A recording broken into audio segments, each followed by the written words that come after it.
I'll be keeping you company on TV and radio with the stories that really matter across the country. From Boris Johnson's call for a new world order via the price of food to the British general who told the Americans he wouldn't start the Third World War for them in Kosovo. We have it all. But first, let's bring you right up to date with all of the news today. Here's Simon Pusey.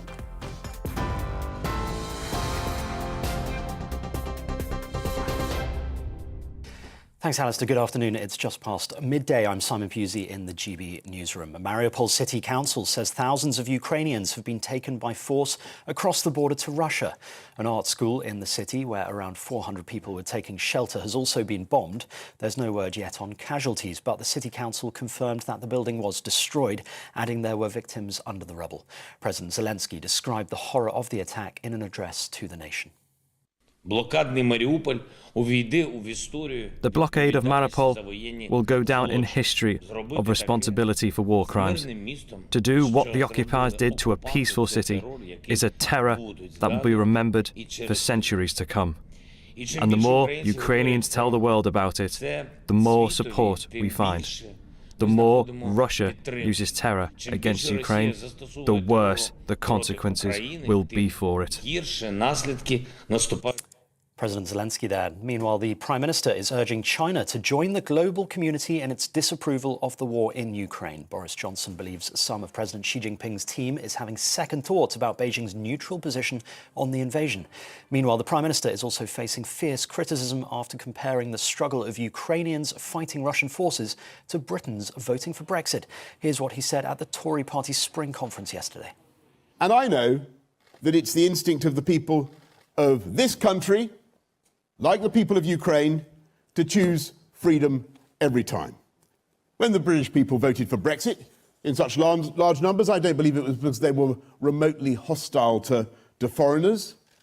It's because they wanted to be free, to do things differently, and for this country to be able to run itself.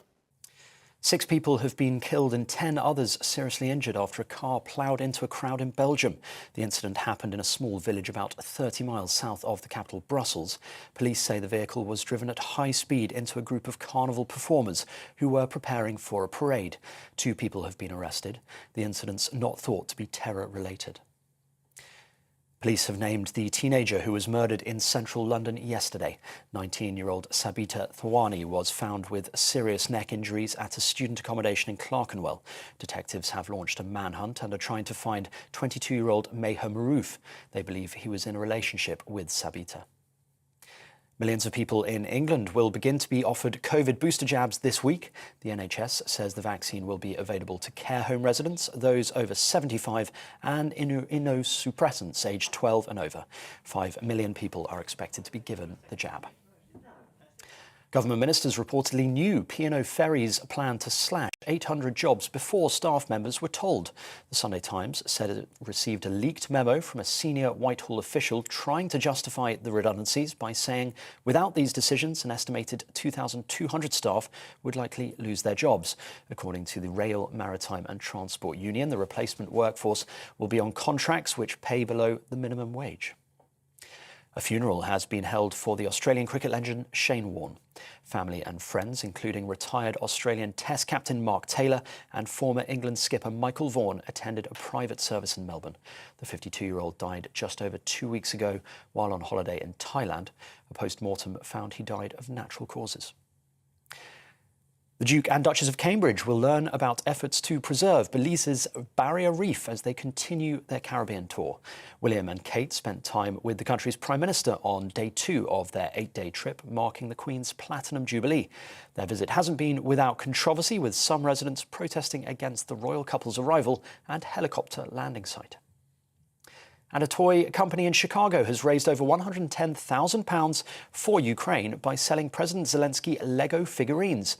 The unofficial Zlego toys went on sale with a price tag of £75 and sold out within hours. All funds from the sales will go towards medical aid for Ukraine. This is GB News. We'll bring you more news as it happens now. It's back to Alastair Stewart and friends.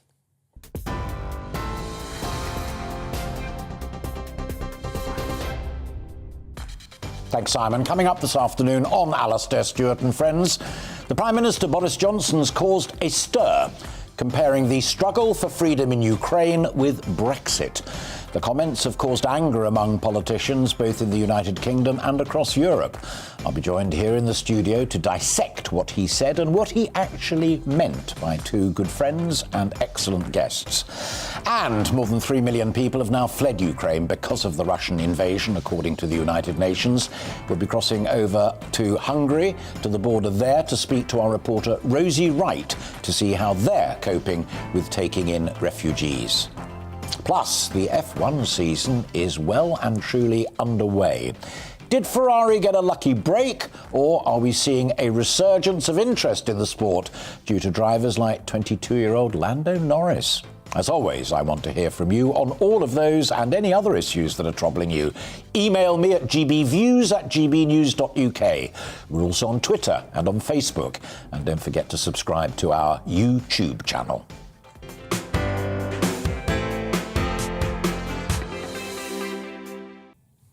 So, the Prime Minister's caused a storm of predictable protest comparing the struggle for freedom in Ukraine with Brexit.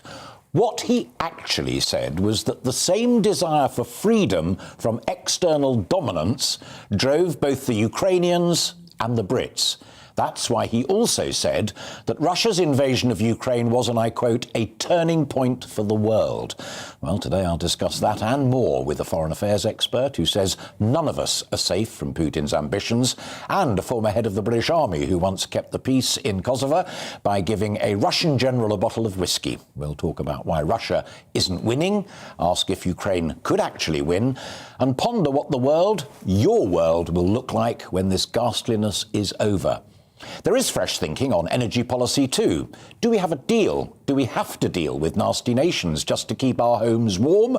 Or should we do even more to become self-sufficient and scale back even on net zero? And just how bad could things get on the food front here at home as prices rise and supplies are squeezed? So once again, let me know your thoughts on all of it. Email me at gbviews@gbnews.uk, tweet GBNews, or go to our Facebook page. And do remember, it's all there. You can catch up on the YouTube channel as well. So straight in with my first couple of guests. Nick Gowing is a former diplomatic reporter. He's also the founder and co-author of Thinking the Unthinkable. And he's welcome back to the programme. And joining us for the first time, Elizabeth Braw, Senior Fellow, Foreign and Defence Policy at the American Enterprise Institute and previously at RUSI. A very, very warm welcome to you, Elizabeth. And let me start off with that point about the Prime Minister yesterday. He's right, isn't he, that freedom here is the driver, whether it is the Ukrainian folk proudly, bravely defending themselves against a Russian incursion, or the Brits voting to say, we don't want Brussels, we don't want the European Union. It's about freedom.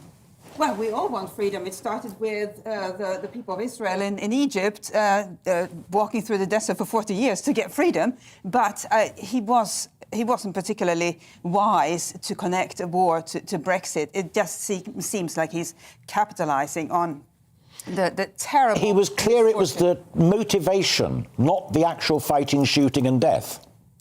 That's true. It's just very unfortunate if you are seen as trying to connect the really terrible fate of the Ukrainians with the free choice of people in this country to choose their future, and they chose a particular course, and it seems to have been successful so far. But the point is this, and we have seen it over and over again throughout world history, and starting in biblical times, that you can keep people suppressed for some time, for a long time. But even if you are the most authoritarian regime, at some point they will rise up. We saw it very powerfully 30 years ago, or a little bit more than 30 years ago, in the Warsaw Pact countries. Sure. Let me bring Nick in. Isn't that exactly what it was about? The people of Britain saying they wanted to rise up against Brussels and the European Union.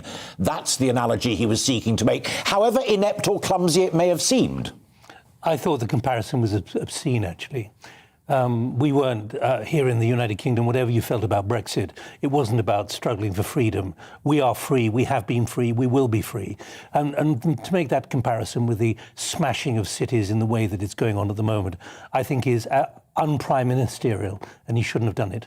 The final point on that, because I mean we could literally do half an hour on it because it is a genuinely important and interesting thing. But you say that not glibly, because I know you well enough to know you give it great thought. I chose my word carefully. No, I know you did. But the people here in this country did not feel that they any longer had freedom over the control of their borders, freedom over immigration, freedom over their tax rates, freedom over their economy, freedom over international treaties. It's not shooting bang bang stuff, but it is freedom. A majority of people who voted in 2016 felt that way, not the whole country. All right, let's move on. And I'm going to stick with you, actually, and then I want you, Elizabeth, to come in upon it, because you wrote last night, and I read it last night, Nick, I quote, while the horror of Ukraine, and you've both made it clear that horror there is absolutely the right word, may be far away, we are neither safe nor immune from Putin's acts of barbarity. Whether you are reading this, your book, anywhere across Europe, we are all vulnerable. We are all vulnerable because Putin has been planning this for the last 20 years. He's been mechanically going through it. He's been working out what he wants to do. He's got a way of scaling up, and I can see that Elizabeth is nodding as well. This is about realizing that it's not just about Ukraine. It is about his determination to do military things and other things well beyond it. And here in the United Kingdom, we are facing the fact that many Russian aircraft are being tracked all the time by the Typhoons and our air defense systems. They are scouting our cables, they are scouting our pipes, which are coming under the North Sea. 4 weeks ago, they were operating, the Russians had a big fleet exercise off southwestern Ireland. Why southwestern Ireland? Because that's where all the cables come together. 97% of all our internet traffic goes through cables which are off southwest Ireland. And actually, the Irish fishing industry was so infuriated that they set upon the Russian fleet to get rid of them because they felt that their ability to fish was being violated by what is essentially operation. It's been going on time after time, year after year. Yeah. They've been building enormous capacity. If you saw the Channel 5 documentary about HMS Duncan, for example, and you saw the willingness they had, 20 warplanes to almost attack HMS Duncan within 300 feet, they are out to make sure that everything we do is under pressure. Elizabeth, you were nodding, and peripheral vision confirmed that to me as well. But here's what was going through my mind, both when I read Nick's piece last night and listening carefully to his answer there, is I suspect he's right. And if he is right, the reaction of the United States of America, of NATO and this country has been appalling. We've reinforced our borders in the Baltics and in Poland and what have you. But given that scale of ambition, we're going to let Ukraine go. We won't let Ukraine go. No. We are supporting Ukraine at the moment in very many ways. The point that Nick made that I wanted to emphasize is that this has been going on for a long time and has gone on in many different ways. And what Putin is able to do that authoritarian leaders of future generations haven't been able to do as well is capitalize on the fact that our countries are so interconnected. Yeah, no, I got that. But if you're both sitting in the Situation Room in the White House or in Cobra at Downing Street, and someone like Gowing or someone like you comes in and says, you know what, actually for the last 2 decades, Putin's had this master plan to go back to 1989 to take over Europe, and God knows even further than that. And the Secretary of State for Defence and the Prime Minister says, OK, fine, we'll send some anti-tank missiles, but we won't put a boot on the ground. If I was the Chief of the Defence Staff, I'd panic. No, you shouldn't. You shouldn't panic, because Ben Wallace, the Defence Secretary, said very clear, we are on a knife edge, and these are his words. Yeah, but he was making that warning years ago as well, like you. Yeah, but he's saying we are on the knife edge of escalation. Yeah. And that's what happened in Western Ukraine last week with the attack on the military base, where we now know that there are some former SAS soldiers who were serving there. In a private capacity, that something which we think is benign and support for Ukraine can turn in a cause of war for Putin. There is a place called Kaliningrad, which sits between Lithuania and Poland, which is sort of Sweden, Finland, Poland, Berlin. It is packed. It's Russian. It's packed with Russian nuclear missiles and also a chemical, biological and nuclear regiment as well. They have the capacity within 500 to 700 kilometres to hit most of Western Europe. I've got all of that with respect to both of you. Hang on a minute. Let me make my point, Nick. Given that I've got all of that, and he's just added to it, I repeat my point to you, Elizabeth. Our reaction, therefore, if that is real, tangible and measurable, is pathetic. It's not pathetic, no, it's because not. if you walk down your street where you live and ask people, do you feel unsafe, do you feel a war coming? If you had said that to them a year ago, they would have said no. And if you had asked them 10 years ago, they would have said no. And then if you are... But when I was a teenager and my RAF dad felt threatened, and as did everybody in this country in the 60s, I knew that there were Vulcan V bombers with armed nuclear weapons ready to go at the bottom of my garden, day in, day out, 24/7. At the moment, we've got British soldiers doing a brilliant job in the Baltics and on the borders, but we're watching a war go on in Ukraine. If I may suggest, we should have a little bit of sympathy for political decision makers. So they are in charge. He says the whole continent's at risk. Well, it's not me. It's not me. Let Elizabeth finish. But it's not me. It's NATO. Let Elizabeth finish. Nick? So we have had a whole generation of people grow up since 1989, 1990, who live in the belief that the world is safe. Exactly. Which politician is going to go to them and say what Nick just said? Well, actually, the world is a lot less safe. You better panic now. Nobody will do that. And then if you are a politician or a chief of the defense staff who strongly feels that we should invest more in our military capabilities, that we should use them more. How are you going to convince the voters? It's a dilemma, truly. How do you first make sure the public understands, and then how do you then ask them to commit the necessary resources when other areas need money too? Might it just be that the British public, who Elizabeth just described and quoted what she thinks they may feel, look at what's going on at the moment, however horrible it is, whether it's theatres in Mariupol or 50 soldiers overnight targeted and taken out. A lot of them are going to say, yeah, but he's not winning in Ukraine. That's why it's so dangerous, potentially. And it's not me using the word escalation. It's someone like Ben Wallace talking about escalation. It's others warning about escalation, because if he feels cornered, and if he feels he's no longer got an advantage in Ukraine, then he could easily lash out, either using tactical nuclear weapons, a device, say, in the Baltic, or he decides to activate the Iskander missiles, which are based in Kaliningrad, which he has constantly said are not within the Intermediate Forces Treaty, because they're just below 500 kilometres, which can hit Berlin, which can hit Warsaw. And that can happen very quickly. 2 days before the 24th of February, he was saying, I'm not going to invade Ukraine. 2 days later, he invaded Ukraine.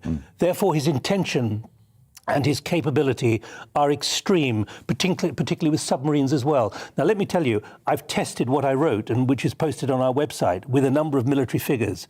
And one of them, because of the problem of confidentiality and even using Zoom, went... Interesting.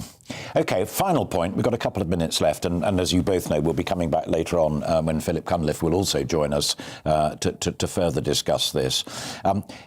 Peace talks. Elizabeth first. Do you believe that, given everything you've both just said and this ghastly scale of threat, do you genuinely believe that Putin is suing for peace in Ukraine? He's told Erdogan what the terms might be. Lavrov was on air last night repeating them. Is it a genuine pursuit of peace? No. It's in his interest to stall the Ukrainians a bit and indeed the wider world by pretending to be serious about peace. He can keep going.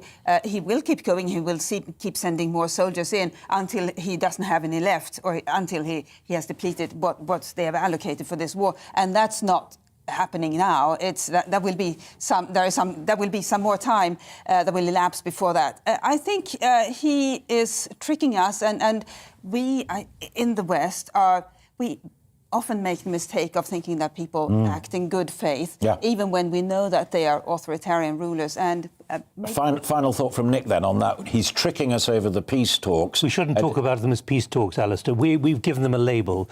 They are diplomatic contacts, which is better than nothing. But look, I'm a veteran of the former Yugoslav war, and you're going to be talking to Mike Jackson, who was a 3-star general in charge of Banja Luka and 2-star at that point, dealing with the warring factions. That war is still active. That war is still active even after the 1995 Dayton Agreement. I've sat across tables with Milosevic. I've sat across tables with Mladic, the former military commander of the Bosnian Serbs, and also Karadzic. And you're dealing with people who are essentially determined to achieve what they set out to achieve. And that's where Putin is at the moment. And in the end, he can distract with political contacts, but that's not the same as negotiation. My final thought is, and I've listened really carefully to both of you, is that I repeat to you for a very quick final comment. I still feel, therefore, that we've taken our eye off the ball on the scale of the threat that Nick has described, and we're being duped on the process that you've just dismantled so brilliantly. I don't think the eye is off the ball. They just don't want to talk about it too publicly. Elizabeth? Because it would be too problematic.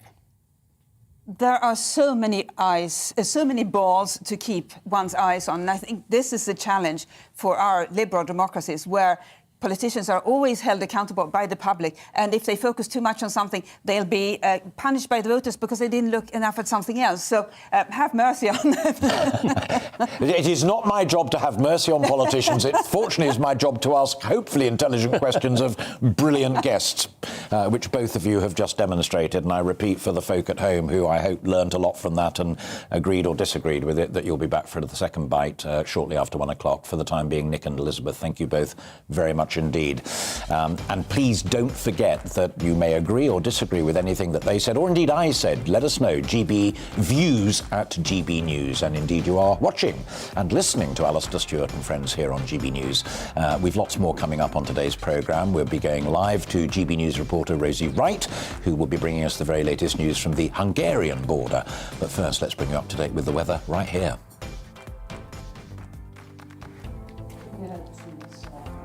UK is looking sunny across much of the UK and less windy than Saturday, but cooler too. Let's take a look at the details. In the southwest, there will be some thick cloud, particularly in West Devon and East Cornwall, where a little rain is possible. The winds won't be as strong as yesterday. In the southeast and around London, we can expect plenty of spring sunshine with just a little fair weather, cloud bubbling up at times. Staying sunny this afternoon across much of Wales, though notice thick cloud in the far west, which may bring a little rain to parts of Pembrokeshire. Plenty of sunshine on offer for northwest England, whilst it will be less windy than yesterday. Temperatures are going to be down a few degrees on recent days, with highs of 11 or 12 Celsius. A little cloud in parts of the northeast, but another sunny afternoon. Temperatures will be down a little compared to recent days, but it will still feel warm in the sunshine. Some central and eastern parts of Scotland may see a little more cloud compared to yesterday, but for most it will be sunny again, just a little cooler than of late. Meanwhile, in Northern Ireland, it is going to turn mostly cloudy, and this cloud could well be thick enough for a few spots of rain, with highs of 10 or 11 degrees Celsius. Cloud and a little rain in the far west and far east later, but staying fine in between. And that is how the weather is shaping up for the rest of the day.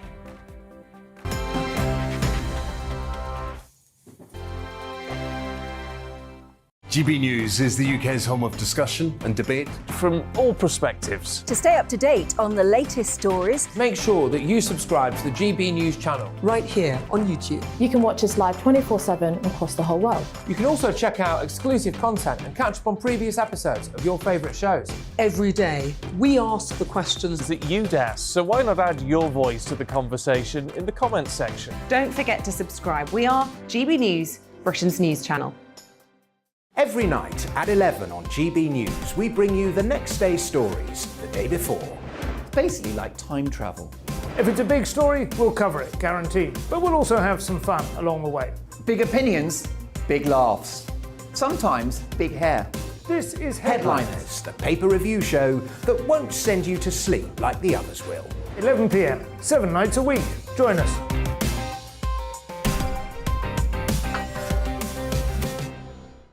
Hello there, I'm Eamon Holmes. and I'm Isabel Webster. And we hope you can join us for Breakfast with Eamon and Isabel. You make me laugh out loud, belly laugh. Is that important first thing in the morning? Yeah, absolutely. And there's me trying to be deadly serious. News is a serious business. Yeah, I have to rein you in sometimes. Well, it doesn't stop us laughing at it. It doesn't stop us having an opinion on what's going on. Yeah. And it certainly will not stop us reflecting what you think. Weekdays from 6 to 9:30 on GB News.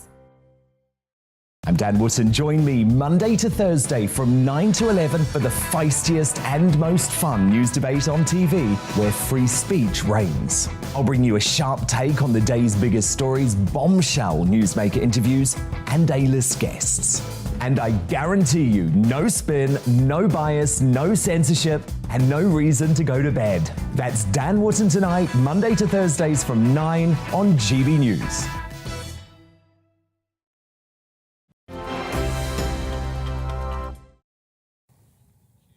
Welcome back. It's just gone 12 and you're watching and listening to Alastair Stewart and friends here on GB News.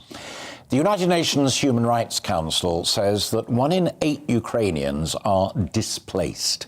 We can talk now to our reporter Rosie Wright, who is in Hungary for us at the Hungary-Ukrainian border, one of the many crossing points for those displaced souls trying to find a better place. Rosie, tell us precisely where you are in terms of Hungary, Ukraine, and what's happening right now. Alistair, good afternoon to you. Yeah, I'm at Warne. It's 2 kilometres from the Ukrainian border. And this really is the main access point for anyone leaving Ukraine deciding to come to Hungary. Now, the departures board behind me, we've been here over the course of the morning. It's been quite difficult to ascertain exactly when people are arriving. This says that at 1:37 our time, so in just 2 minutes' time, there should be a train coming in from Ukraine, from this very small town. It's a very short train ride, only about 17 minutes, but there have been significant delays in when those trains do actually arrive. For when people do, the station is quite quiet now. When they do, there's a sudden influx of people. They can come here to the ticket office, show their Ukrainian passports, and then get what they're describing as a solidarity ticket. You can then get a ticket often to Budapest, and then from Budapest, where we spent the last couple of days, you've pretty much got access to anywhere you want to go to in the EU. I just want to very briefly show you what it's like outside, because there is a huge team of volunteers. Actually, these 2 gentlemen have driven over from Bristol to help with a whole lot of toys and materials for people. But you can see here we've got people providing, there's food, water, hot food, and then this white tent behind as well. There's a significant setup, not only just looking after the refugees, but also for some people this has almost been home for the last 2 weeks or so. It's over 300,000 people that have come to Hungary from Ukraine. The majority of them will have come through this border point, or just 2 kilometres away. There's a road border as well that's much quieter. The train actually has been the easiest way for people to get in, because there's been real disruption on the roads. And what we're hearing, particularly from some of the other volunteers here, is there's been a real lull in people coming over here because there's some significant problems, and they're expecting later on today and potentially tomorrow lots of people arriving. When they do, the people who are arriving here are making really big decisions about where to go next. Lots of them, their first stop though from here will be Budapest, where we've spent some time over the last couple of days. And I met 2 women who are then trying to work out, now they're in Budapest, what life looks like. Budapest Keleti station. Hundreds of people, women and children, have been arriving from Ukraine every day since Russia invaded. This makeshift humanitarian centre off Platform 6 is providing some order amongst the chaos. A team of volunteers are providing food, medical supplies, offers of free transport and accommodation, even a creche. Many arriving are choosing to transition through Hungary. It's a country that famously has tried to keep refugees out. Anna arrived with her mum, 2 sisters and her extended family yesterday. Today, home's currently a children's outdoor therapy centre, 20 miles from the train station, that's looked after 50 Ukrainians since the conflict began. When the worst was started, we so scared. We hear a lot of attacks, missiles, bombs. It's why we don't have any choice just to leave our city. I cannot even imagine when in next month I will get up in next country. My father decided to stay for territorial defense in Kryvyi Rih in my city. Honestly, I am so worried about him, but he stayed in Ukraine. Back in the city centre, one of the music venues has turned its changing rooms into classrooms. Tell your partner about yourself. For example, Sonia. Anxious to make sure their children have some sense of structure, normality and education, several Ukrainian teachers, like Yulia, have set up their own school. So my daughter is with me now, and she's 11, and my son is in Ukraine because he's 21 years old and he can't leave Ukraine. You don't know when it will finish, and so you can plan your life, and that's the problem. So we try to find a school for my daughter. It's a problem in Hungary, and just, you don't know, you can't explain children also why they need to go to school, because they're all expected the war would finish in 1 month or in 1 week or in 3 days. They decided just to find some rooms where children will be able to get education, to see each other, to interact, to communicate, to see that life is going on. Today was day 2 of lessons. Yulia is hopeful this won't be needed long term. Rosie Wright in Budapest for GB News. Some other of the women I've met today have just been utterly remarkable. There was an 80-year-old lady who actually was an English teacher in Ukraine who's fled Kharkiv, having spent 1 week in an underground shelter that she said was just totally not prepared to actually then have to house and look after people living there for a week. She came with her sister, who's 72. They're going off to Canada because they've got a relative there. Another woman I met, Elena, a 19-year-old student. She's a history student. She was living much nearer, much closer to the Belarus border, 40 kilometres from there, in trying to flee that way.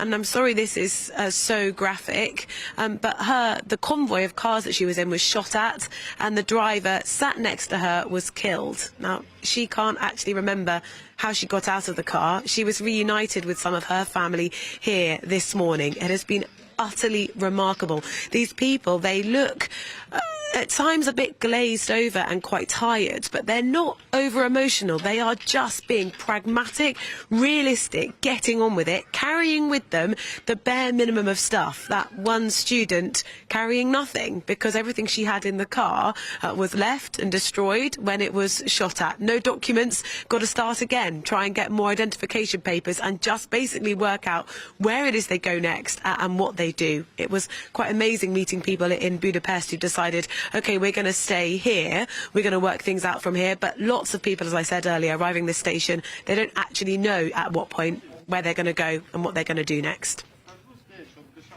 Extraordinary stuff. I mean, just so many tales, whether it's the youngsters you describe or the elderly ones there up against it and trying to find a better way. Rosie, look after yourself and keep in touch. Thank you very much indeed for that live update and that brilliant background report. Thank you very much indeed.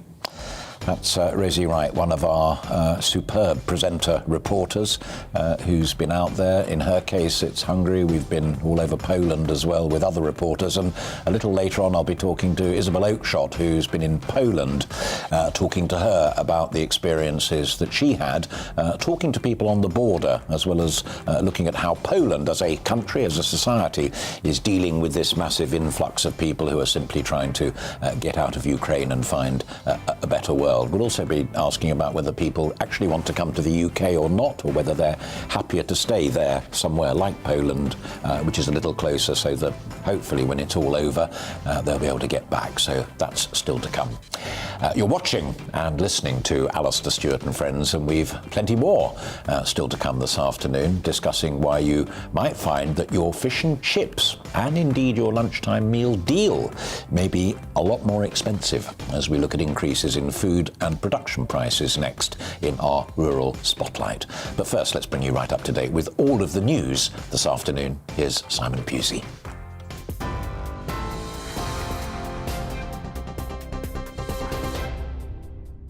Good afternoon, it's 12:34. I'm Simon Pusey in the GB newsroom. Ukraine's presidential advisor says front lines have practically frozen because Russia doesn't have enough troops to make further advances. Meanwhile, Mariupol City Council says thousands of Ukrainians have been taken by force across the border to Russia. An art school in the city, where around 400 people were taking shelter, has also been bombed. There's no word yet on casualties, but the City Council confirmed that the building was destroyed, adding there were victims under the rubble. 19-year-old Sabita Tawani has been named as the teenager who was murdered in central London yesterday. Detectives are now searching for 22-year-old Meher Marouf, who they believe was in a relationship with her. Police say he's a Tunisian national who isn't a student and has no fixed address. 6 people have been killed and 10 others seriously injured after a car ploughed into a crowd in Belgium. The incident happened in a small village about 30 miles south of the capital, Brussels. Police say the vehicle was driven at high speed into a group of carnival performers who were preparing for a parade. 2 people have been arrested. The incident is not thought to be terror-related. Millions of people in England will begin to be offered COVID booster jabs this week. The NHS says the vaccine will be available to care home residents, those over 75 and immunosuppressants aged 12 and over. 5 million people are expected to be given the jab. TV, online and DAB Plus radio, this is GB News. Now it's back to Alastair Stewart and friends.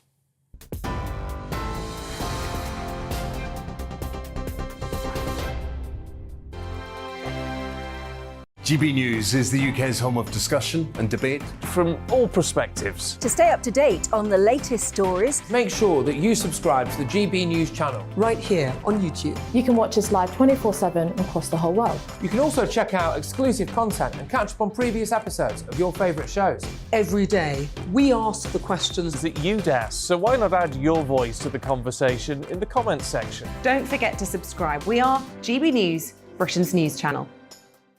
Every night at 11 on GB News, we bring you the next day's stories the day before.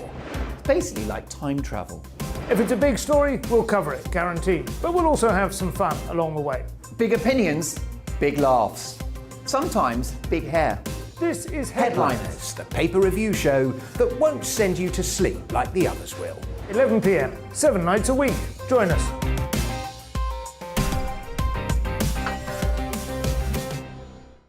Hello there, I'm Eamon Holmes. And I'm Isabel Webster.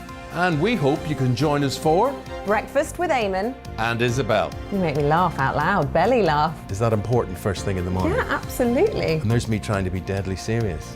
News is a serious business. Yeah, I have to rein you in sometimes. Well, it doesn't stop us laughing at it. It doesn't stop us having an opinion on what's going on. Yeah. And it certainly will not stop us reflecting what you think. Weekdays from 6 to 9:30 on GB News. I'm Dan Wootton. Join me Monday to Thursday from 9 to 11 for the feistiest and most fun news debate on TV, where free speech reigns. I'll bring you a sharp take on the day's biggest stories, bombshell newsmaker interviews, and A-list guests. And I guarantee you, no spin, no bias, no censorship, and no reason to go to bed. That's Dan Wootton tonight, Monday to Thursdays from 9 on GB News.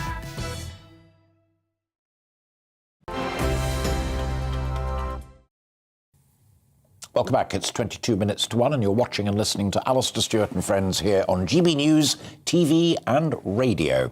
You have already been getting in touch on our topics of the day, mainly the Ukraine crisis and Priti Patel's comments about Ukrainian refugees. Lottie says, I've been reading about the defensive kit that many countries are sending to Ukraine. I cannot find any information about whether France has sent any. Anne says, and while all of that goes on, the migrant crisis along our coast continues and more illegal migrants arrive daily. Still nothing is done. I'm not sure that's entirely true, Anne, and it's slightly off centre, but there we are. We'll share views, whatever they are. Vera, we've taken many thousands of those in distress, and this is the first time in 70 years that we've been asked to help European refugees. Commentators who until a few weeks ago were insinuating that the British people who were worried about housing, schooling or healthcare needs of Syrians, those from Hong Kong, etc., were xenophobic, racist or uncaring, are now coming up with the same reasons for not giving 3-year temporary help to Ukrainian mothers and babies. It feels like a lot of the usual suspects X, commentating, saying, "Go home, we have no room. Deport those thousands who jumped the queue and got here illegally." And finally, a quick thought from Dawn. "I feel the reason that we respond to Ukraine rather than Middle Eastern refugees is because Ukraine send us women, children and vulnerable people, and their men stay to defend their country, whereas Middle East were young men fleeing whilst leaving their women, children and vulnerable to face death." Wow. As I say, I make no comment upon that, but all opinion is welcome and keep it coming in. Now, most weeks we try to update you on the news coming out of the rural and farm life industry, but this week it kind of ties together with our main story. The Russian invasion of Ukraine has led to rising costs of fertiliser, of animal feed and fuel, which we've spoken about at length here on GB News. This week, though, there's been some new warnings of increases in food prices as production costs soar due to the Ukraine conflict. Energy is part of it. The price of potatoes and fish, for example, have significantly increased. The price of whitefish particularly has gone up 50%, and the price of potatoes 30%. The giant online food shop delivery company Ocado has also this week reported its huge decrease in sales and therefore following it in profits as well.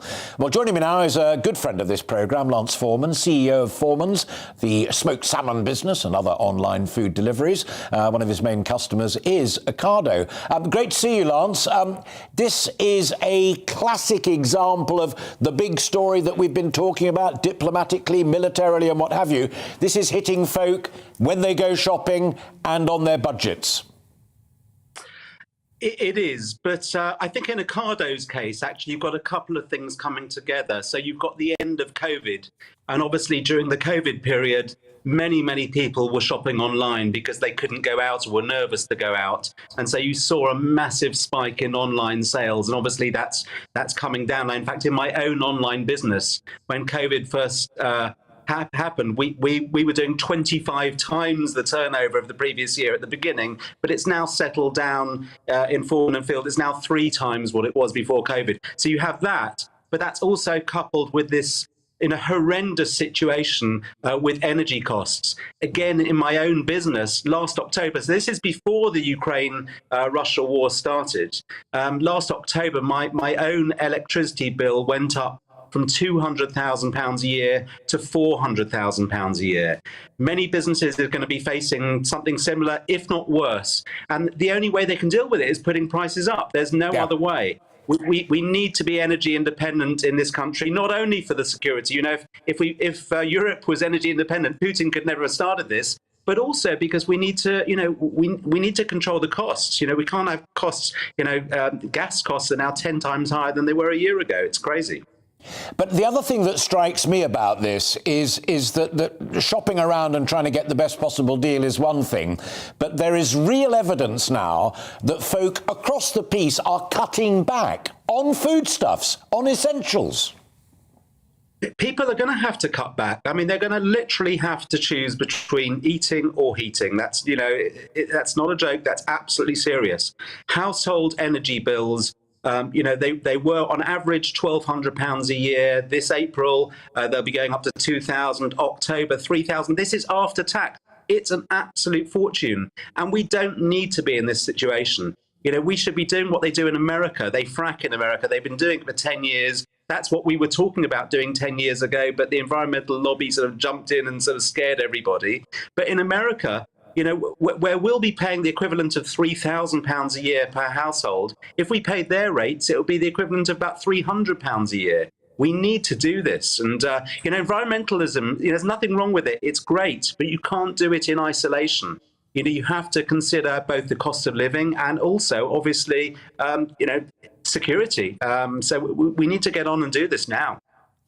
You've always felt very strongly on the energy mix and the energy self-sufficiency argument, and we've talked about it in the past. Reading the papers this morning that Johnson is now much more on side, and he said it at the conference in Blackpool yesterday. But there are reports that Rishi Sunak is saying it might be a bit tricky to find the money to support a new generation of small Rolls-Royce nuclear power stations. And we're just looking at Rishi Sunak there on the screen for folk who are listening on radio.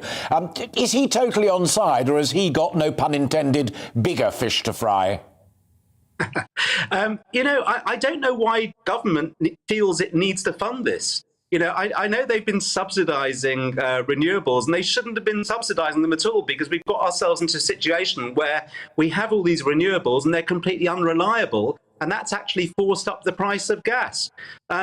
We should let private industry just get on and do this. But obviously what we need to do is protect British citizens by putting in place licence conditions which will ensure that they are the net beneficiaries. So UK consumers will get low cost, as they do as the Americans do in the USA. And if there's a surplus and we can export, and bring revenues into the UK at higher prices, then fair enough. But that should only be after British people have benefited from literally the energy that is under our feet. It's there, it's treasure under our feet. We just need to go and get it. Yeah, the final point, and it's a fascinating balance between, and I know you're a free marketeer, as you know I am as well, the power supply companies should embrace the idea of nuclear power, get in there, they make enough blooming money to fund it and what have you. It is that subtle balance, isn't it, between the government saying, get on with it, nudge, here's what you need to do, like back in the 70s when we had the first generation of it.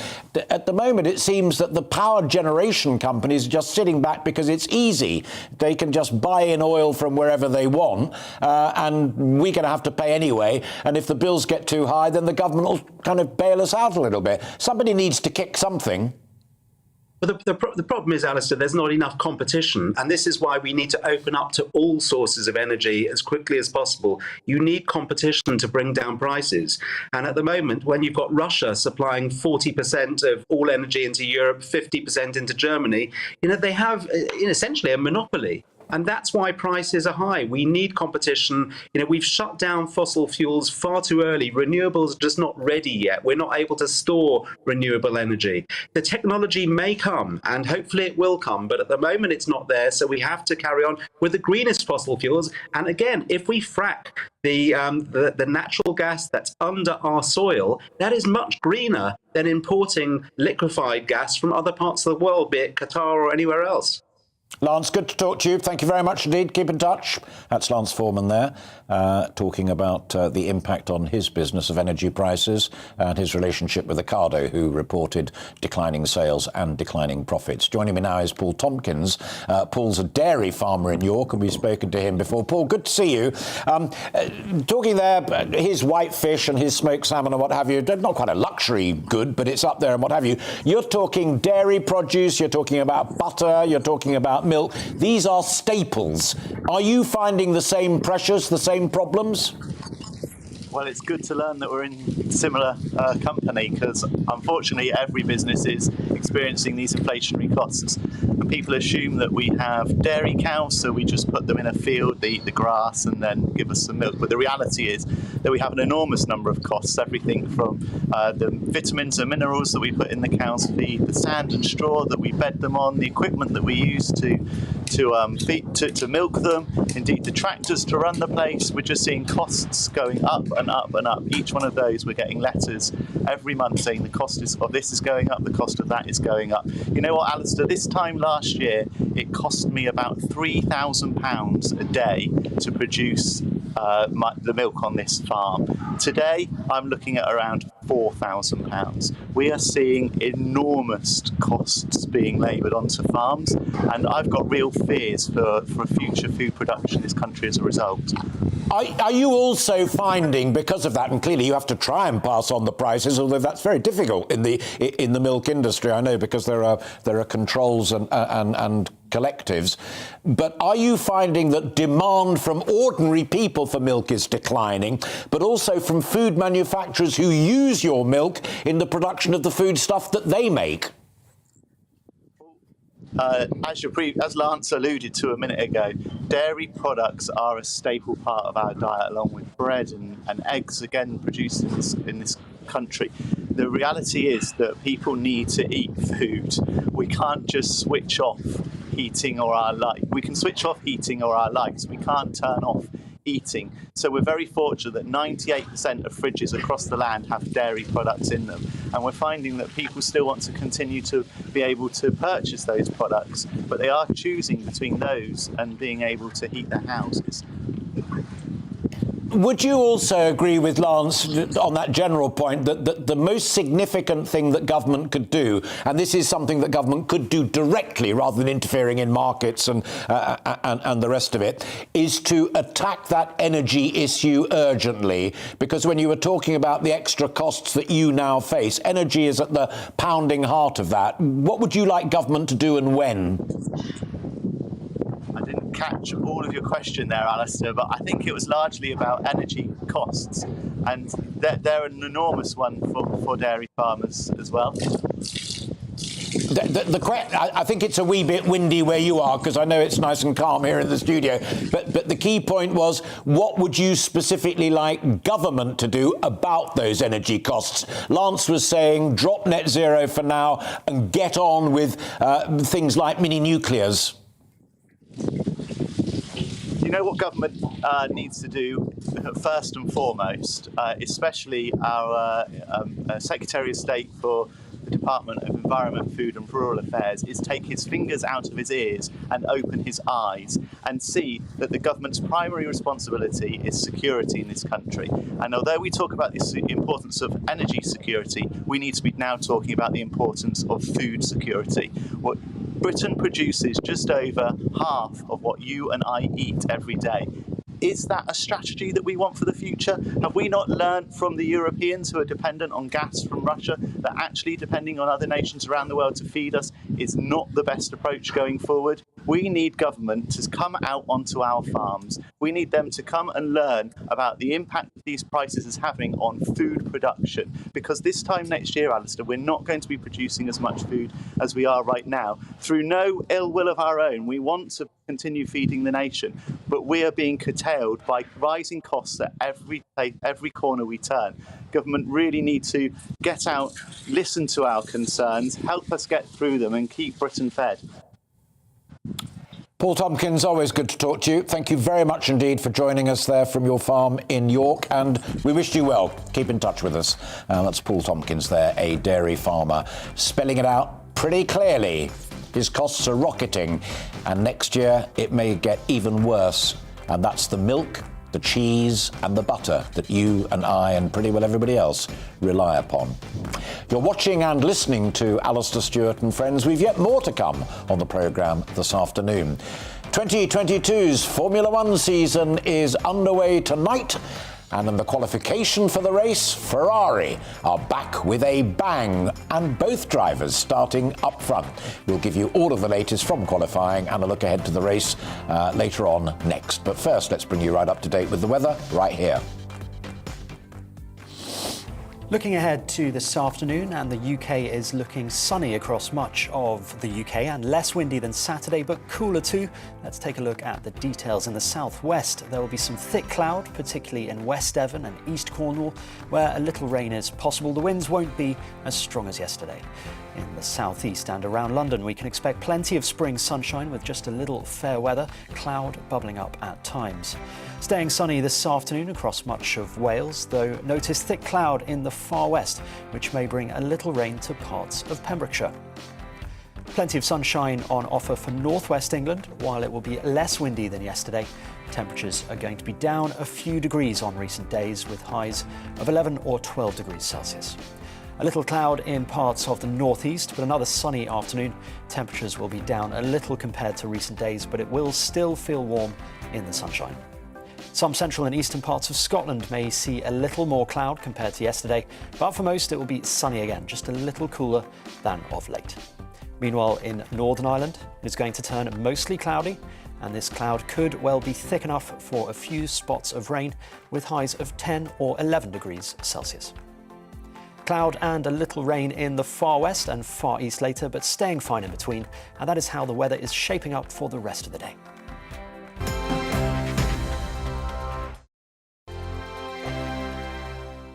GB News is the UK's home of discussion and debate.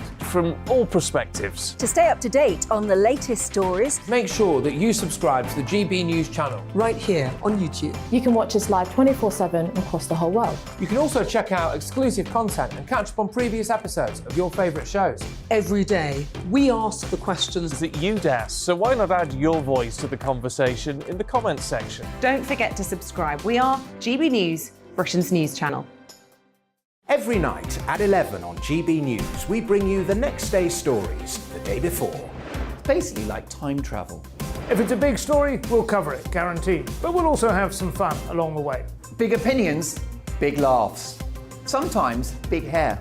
This is Headliners, the paper review show that won't send you to sleep like the others will. 11 p.m, 7 nights a week. Join us.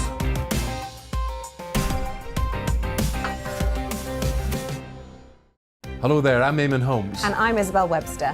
And we hope you can join us for Breakfast with Eamon and Isabel. You make me laugh out loud, belly laugh. Is that important first thing in the morning? Yeah, absolutely. And there's me trying to be deadly serious. News is a serious business. Yeah, I have to rein you in sometimes. Well, it doesn't stop us laughing at it. It doesn't stop us having an opinion on what's going on. Yeah. And it certainly will not stop us reflecting what you think. Weekdays from 6 to 9:30 on GB News. I'm Dan Wootton. Join me Monday to Thursday from 9 to 11 for the feistiest and most fun news debate on TV, where free speech reigns. I'll bring you a sharp take on the day's biggest stories, bombshell newsmaker interviews, and A-list guests. And I guarantee you, no spin, no bias, no censorship, and no reason to go to bed. That's Dan Wootton tonight, Monday to Thursdays from 9 on GB News.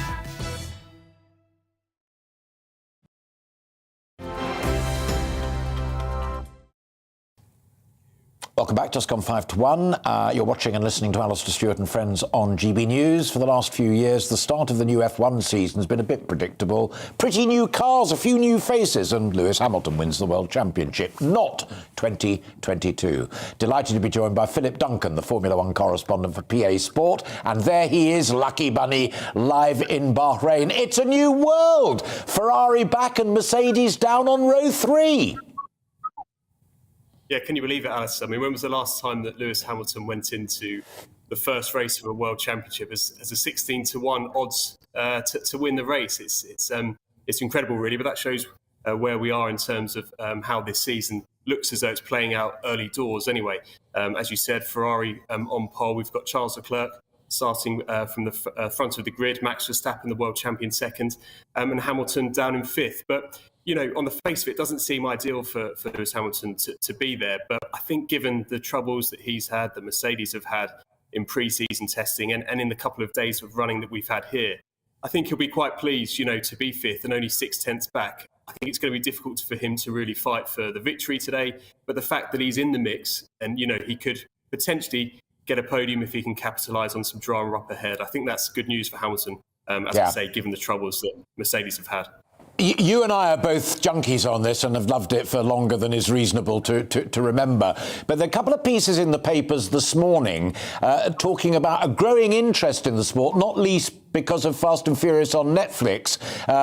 It's bringing in a new generation who are turning on to the sport, not least youngsters who rather like the cut of Lando Norris and George Russell's jib. Drive to Survive, I beg your pardon. Lando Norris and George Russell. Yeah, I mean, totally. I mean, coming in today, the traffic was pretty intense to get into this race, which is not one you'd usually say about. But yeah, like you say, the Drive to Survive series on Netflix has had a massive impact. The latest season went out a few days ago, and I think it was trending as number one in the UK of shows on Netflix. But you know, aside from that, we've also had a fantastic championship battle, and that always draws in new fans. You know, as we spoke about last season, Verstappen's battle with Hamilton was one of the best we've seen in recent times. So I think that, coupled with the Netflix, has really brought in a new generation of fans. And let's hope that today's race, which starts at 3 p.m. with you guys, it lives up to that. Yeah. And do the new arrangements and getting rid of the guy who ran the races themselves and sorting out the mess that there was at the end of last season, have these competitive world-class sports people been able to put all of that behind them and say, right, OK, here we go, it's a fresh championship? I think we'll be able to now. I mean, it was 98 days since that race back in Abu Dhabi, and only yesterday the FIA finally published its report into their findings of that race. As you say, last month, Michael Masi, the race director, the guy, was effectively responsible of denying Lewis Hamilton that record 8th title, is gone. We've got a new race director for this race, Niels Wittich, a German guy from endurance racing. So let's see how he gets on and let's see how it all pans out. But yeah, a lot of interest and a lot of excitement going into this new season and this first race here in Bahrain. Brilliant. Well, I'm deeply envious of you, but I hope you enjoy it, and I may just find time to catch up with it a little bit later on. You keep in touch as the season develops. It's going to be a cracker, but for the time being, Philip Duncan, always a pleasure to talk to you, and thanks for joining us live from Bahrain. That's Philip Duncan there, the F1 correspondent of the Press Association. Just one other little thing. It's a long season, and the cars will be modified as the season goes along, so we'll keep a very close eye on that and try and keep in touch with Philip to bring you the ups and downs of what is a terrific sport. The time is exactly 1 o'clock, and you're watching and listening to Alastair Stewart and Friends on GB News. Plenty more to come. Do stay with us.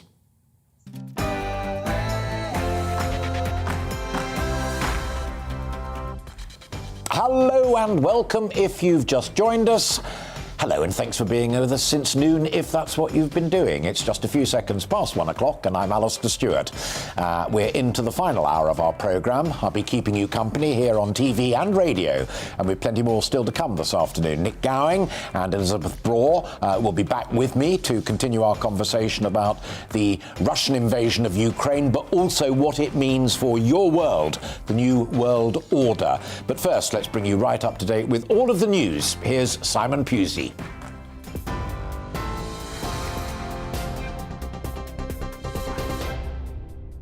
Thanks, Alistair. It's 1 minute past 1. I'm Simon Pusey in the GB newsroom. Ukraine's presidential advisor says front lines have practically frozen because Russia doesn't have enough troops to make further advances. Meanwhile, Mariupol's city council says thousands of Ukrainians have been taken by force across the border to Russia. An art school in the city where around 400 people were taking shelter has also been bombed. There's no word yet on casualties, but the city council confirmed that the building was destroyed, adding there were victims under the rubble. President Zelensky described the horror of the attack in an address to the nation.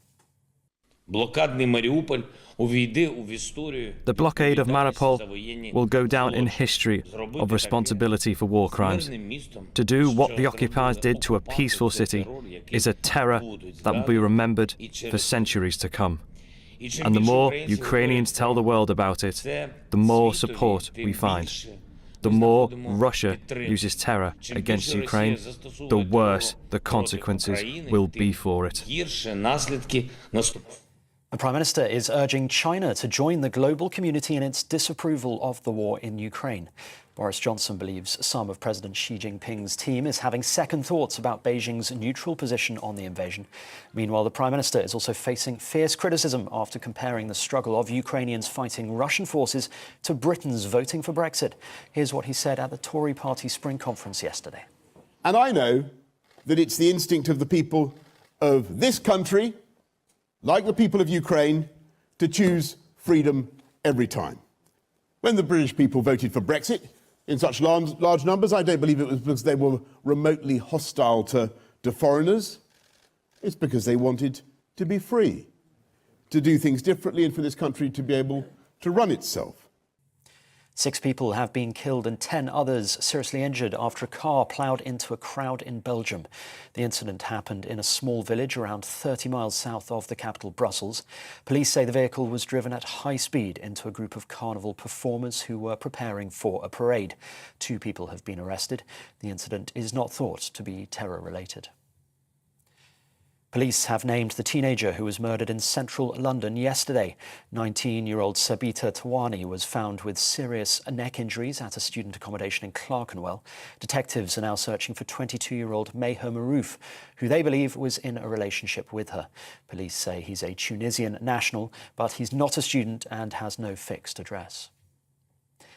Millions of people in England will begin to be offered COVID booster jabs this week. The NHS says the vaccine will be available to care home residents, those over 75 and immunosuppressants aged 12 and over. 5 million people are expected to be given the jab. Government ministers reportedly knew P&O Ferries planned to slash 800 jobs before staff members were told. The Sunday Times says it received a leaked memo from a senior Whitehall official trying to justify the redundancies by saying without these decisions, an estimated 2,200 staff would likely lose their jobs. According to the Rail, Maritime and Transport Union, the replacement workforce will be on contracts which pay below the minimum wage. A funeral has been held for the Australian cricket legend Shane Warne. Family and friends, including retired Australian Test captain Mark Taylor and the former England skipper Michael Vaughan, attended a private service in Melbourne. The 52-year-old died just over 2 weeks ago while on holiday in Thailand. A post-mortem found he died of natural causes. The Duke and Duchess of Cambridge will learn about efforts to preserve Belize's barrier reef as they continue their Caribbean tour. William and Kate spent time with the country's Prime Minister on day 2 of their 8-day trip, marking the Queen's Platinum Jubilee. Their visit hasn't been without controversy, though, with some residents protesting against the royal couple's arrival and their helicopter landing site. And a toy company in Chicago has raised over £110,000 for Ukraine by selling President Zelensky Lego figurines. The unofficial Zlego toys went on sale with a price tag of £75 and sold out within hours. All funds from the sales will go towards medical aid for Ukraine. This is GB News. We'll bring you more news as it happens. Now let's get back to Alastair Stewart and friends.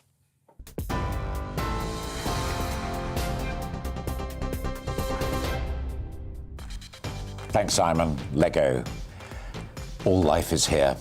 I am Alastair Stewart, and until 2 p.m. I'll be keeping you company with friends. Still to come, Ukraine's president says that Russia's attacks on the southern port city of Mariupol will be remembered for centuries. This comes as an art school in Mariupol, where about 400 people were sheltering, was attacked by a Russian strike.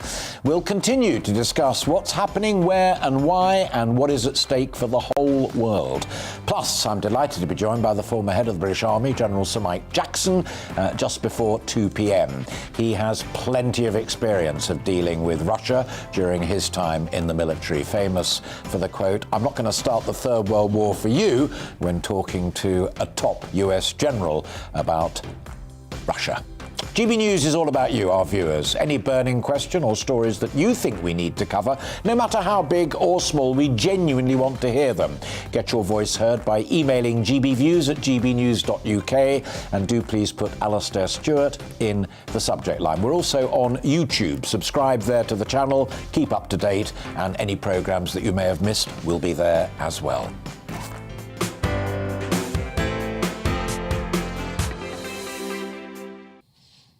So on our big topic, I'm delighted to say that Nick Gowing and Elizabeth Braw are still with me, and they've come back into the studio for further conversation. And joining us is Dr. Philip Cunliffe from the School of Politics and International Relations at the University of Kent, where he specialises in international conflicts. Philip, thanks very much indeed for joining us. Let me start with you, if I may. And it's this notion of having a new world order and having to deal with unpleasant people. And the Prime Minister came in for a lot of stick for shooting off to Saudi Arabia and, as Nick Gowing pointed out to me, other places as well to try and do new deals. Hey, we've always had to deal with nasty people to get what we need, haven't we? Yeah, that's absolutely right. I suppose the other element of this that's important to remember, though, is just the sheer scale of Britain's energy dependency. And its lack of energy security. And all of this has been exposed by the Ukraine crisis and is evident in the desperation of the Prime Minister trying to make good the shortfall in energy supplies that are coming from abroad. And so, I think that tells us two things. It tells us just how bad the UK's energy infrastructure is, how creaky and old it is, and also how dependent we are on green energy, which is unreliable. Yeah, I'm going to come on to that, exactly that point with Nick and Elizabeth in just a moment about it's not only energy. Is Johnson on the money, in your view, Philip, or is he overstating it when he says this is a turning point for the world? Not only energy, but economic relationships, even diplomatic relationships, the United Nations itself. It's make your mind up time which side of the line you're on. I think it's certainly the end of the period which is we've been in for the last 30 years since the end of the Cold War. And that period is definitively over, and it means a very different economic order and a very different political order as well. And that at least, Boris Johnson is correct. Yeah. Nick, a new set of friends, a new world order?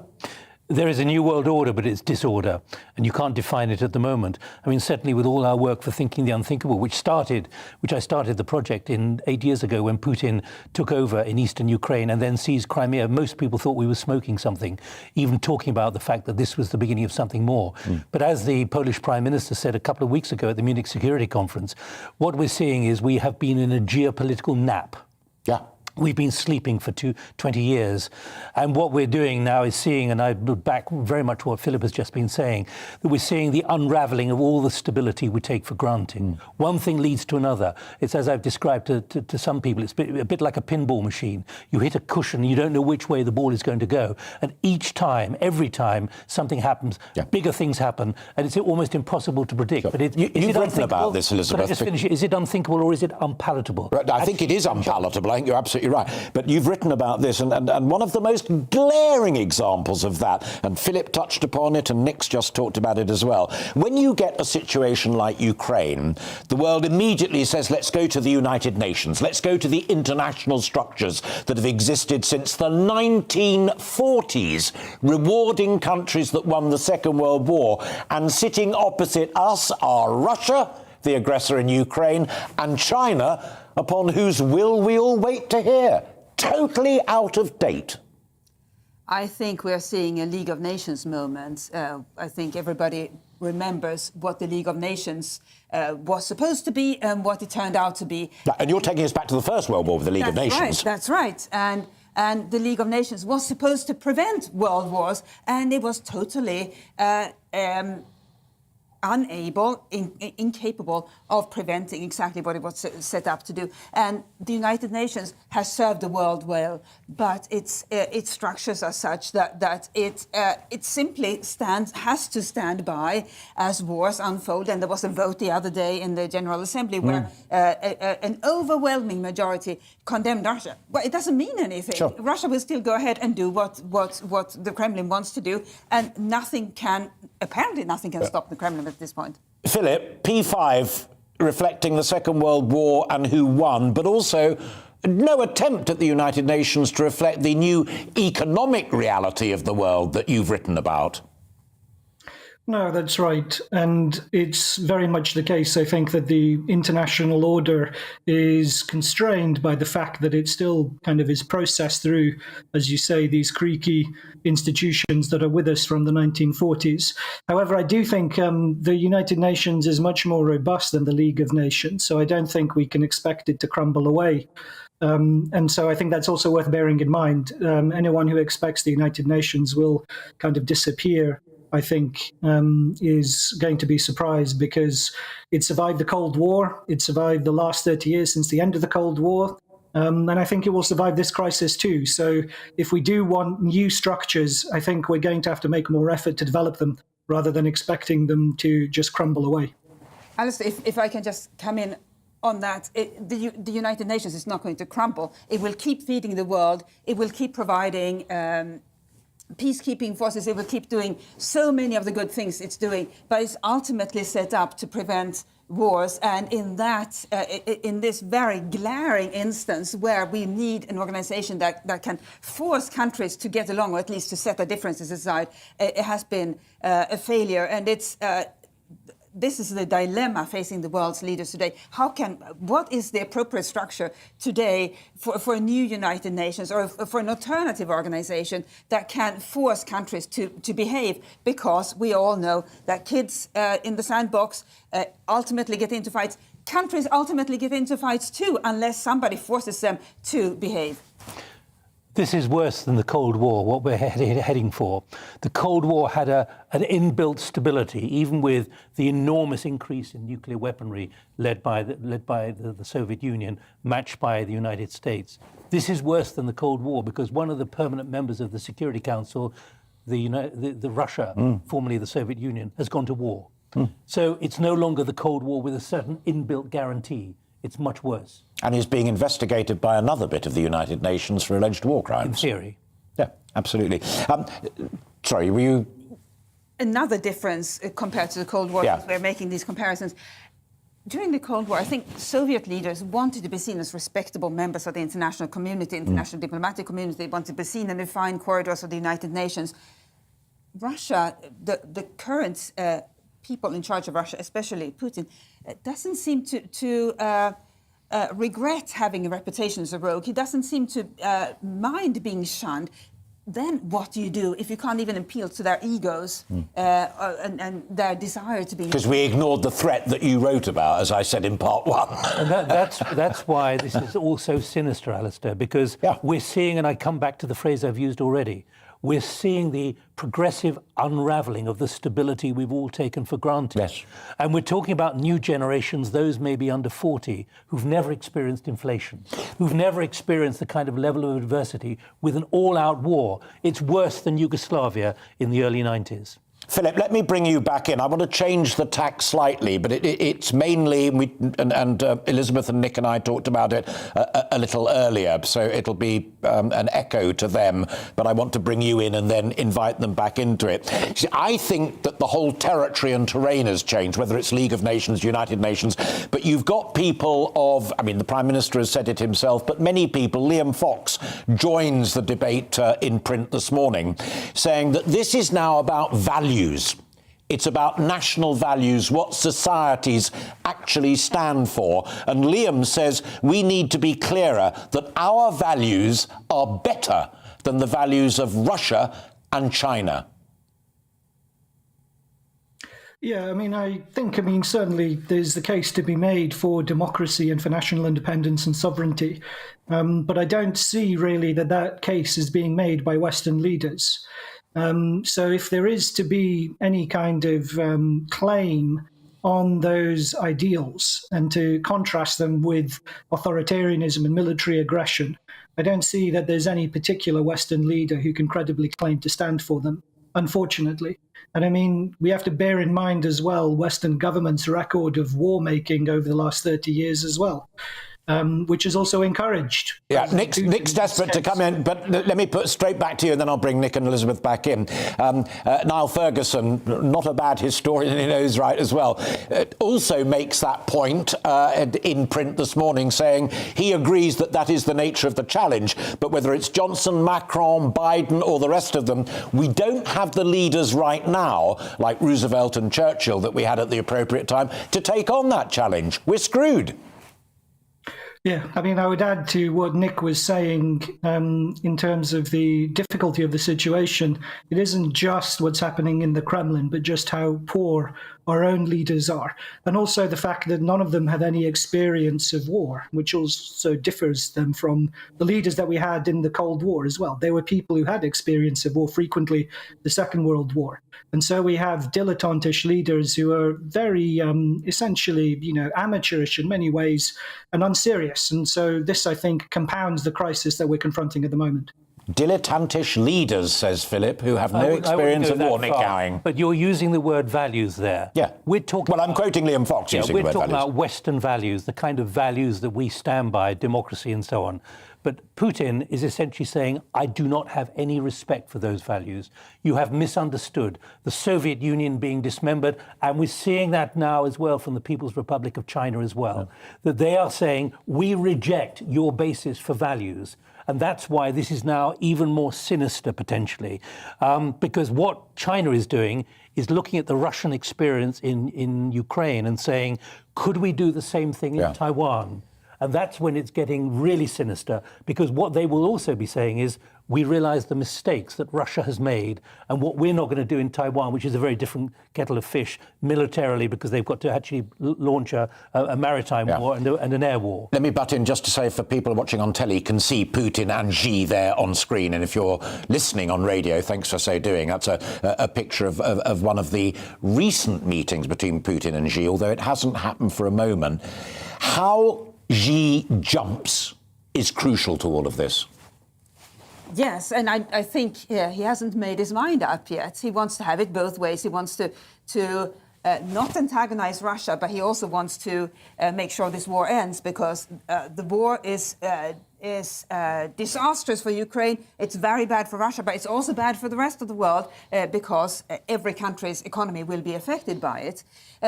Regarding values, I think that's completely the wrong approach to say, well, now we better spread our Western values, because that communicates. If we do that as a strategy, we essentially tell other countries that we are better than they are, and they better become like us. Or otherwise. Well, Boris Johnson in the Sunday Times interview uses the language of the choice between good and evil, freedom and oppression. So imagine that you are a citizen of Russia or any other authoritarian country, and you hear Western leaders saying you have a choice between good and evil, and you say, well, I have my own ideas about how I want to end this regime in my country. Philip, is it a form of imperialism, trying to export? I mean, we got a pretty good track record on that back in the days of empire, telling these poor folk in Russia and China how they should run their affairs. What business is it of ours? Not just the days of empire, but even just a few years ago. I mean, look at everything that happened in the Middle East. So, I mean, I agree with Elizabeth. I think moralizing these issues is unwise. But at the same time, I mean, there is a need for the claim to stand for democracy and for national independence. And I think that's also important to bear in mind. That is what is at stake in the invasion of Ukraine.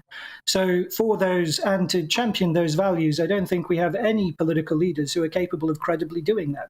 So there's a difference, I think, between, moralizing international conflict, but also political realism in terms of realizing how far you can do and what you're capable of doing as well. I'm going to have to end it there with this final question, and I'm just warning the three of you that I'm being shouted at in my ear that we do have to end it. And a final quote, and I'll start with you, Philip, and then come to the panel in the studio to comment upon it. I'm going to quote one more piece in the Sunday Times, which is brilliant, and it's my friend Robert Colville, who fears this is one of the moments when we all grandstand about a new world order based on better values, and then we'll all slip back into our old ways once it's all over. Philip. Yeah, I think that sounds, I mean, I haven't read the Robert Colville piece, but I think that sounds very, probably very likely outcome. If you look at the call made by recent British prime ministers to put Putin in a Nuremberg-style war crimes tribunal, it's the height of, idealism, as if that is ever likely going to happen. And if anything, it backs Putin into a corner and makes the whole conflict more difficult to resolve. So I think there is a lot of grandstanding around values, and it would be better if we fell back from that and didn't try and moralize the conflict and thereby make it more difficult to resolve. I think the self-appointed intelligentsia engages in grandstanding about the new world order. For everybody else, what we're seeing at the moment are increases in the cost of living, other concerns, for example, getting your goods, and that's whether you live in the West or whether you live in developing countries. All of that is being disrupted. Those people who will struggle to feed themselves as a result of this war and the current confrontation globally won't say, oh, this is a new world order. They'll say, how am I going to put food on the table tomorrow? Grandstanding, and what folk listening to this conversation, Nick, are really worried about is the price of bread, milk, food, which we were talking about earlier on. It is, but this is now a world without order. When the World Food Programme says we will not have enough grain this year, and also when you look at Putin in that World Cup stadium in front of 200,000 people on Friday, that was a man who was full of self-confidence, standing with a microphone, addressing all these people, many of whom seemed to be adoring, even if many were bussed in and told they would have a day off. He is very self-confident about what he's doing, and he's backed by China, which has signed a deal, 5,000-word deal just before the Winter Olympics, of a relationship, quote, without limits. Nick Gowing, a pleasure to see you again. Elizabeth Braw, welcome, and come back any time to see us. Thank you very much indeed. And Philip Cunliffe, joining us from the School of Politics and International Relations down there at University of Kent. Thank you very much indeed. You too, sir, will be most welcome again in the future. Thank you all. It's just coming up to 23 minutes past 1. We've plenty more still to come this afternoon on the last half hour and a bit of Alastair Stewart and Friends. After the break, I'll be speaking to GB News' own Isabel Oakeshott, and she's going to give me her take on what it's been like in Poland. But first, let's bring you right up to date with the weather right here. Looking ahead to this afternoon, and the UK is looking sunny across much of the country and less windy than Saturday, but cooler too. Let's take a look at the details. In the southwest, there will be some thick cloud, particularly in West Devon and East Cornwall, where a little rain is possible. The winds won't be as strong as yesterday. In the southeast and around London, we can expect plenty of spring sunshine with just a little fair weather cloud bubbling up at times. Staying sunny this afternoon across much of Wales, though notice thick cloud in the far west, which may bring in a little rain to parts of Pembrokeshire. Plenty of sunshine on offer for northwest England. While it will be less windy than yesterday, temperatures are going to be down a few degrees on recent days with highs of 11 or 12 degrees Celsius. A little cloud in parts of the northeast, but another sunny afternoon. Temperatures will be down a little compared to recent days, but it will still feel warm in the sunshine. Some central and eastern parts of Scotland may see a little more cloud compared to yesterday, but for most it will be sunny again, just a little cooler than of late. Meanwhile, in Northern Ireland, it is going to turn mostly cloudy, and this cloud could well be thick enough for a few spots of rain, with highs of 10 or 11 degrees Celsius. Cloud and a little rain in the far west and far east later, but staying fine in between, and that is how the weather is shaping up for the rest of the day.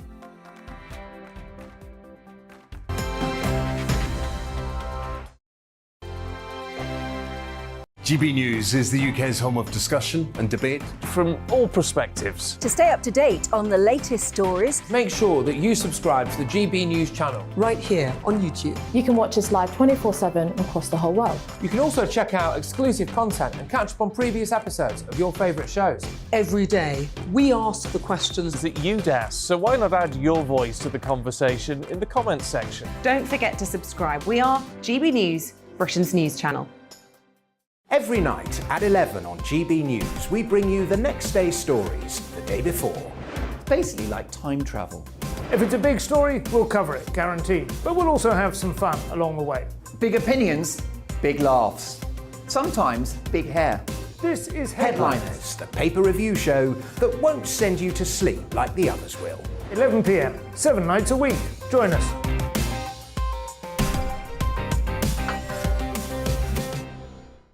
Hello there, I'm Eamon Holmes. And I'm Isabel Webster. And we hope you can join us for Breakfast with Eamon. And Isabel. You make me laugh out loud, belly laugh. Is that important first thing in the morning? Yeah, absolutely. And there's me trying to be deadly serious. News is a serious business. Yeah, I have to rein you in sometimes. Well, it doesn't stop us laughing at it. It doesn't stop us having an opinion on what's going on. Yeah. And it certainly will not stop us reflecting what you think. Weekdays from 6 to 9:30 on GB News. I'm Dan Wootton. Join me Monday to Thursday from 9 to 11 for the feistiest and most fun news debate on TV, where free speech reigns. I'll bring you a sharp take on the day's biggest stories, bombshell newsmaker interviews, and A-list guests. And I guarantee you, no spin, no bias, no censorship, and no reason to go to bed. That's Dan Wootton tonight, Monday to Thursdays from 9 on GB News.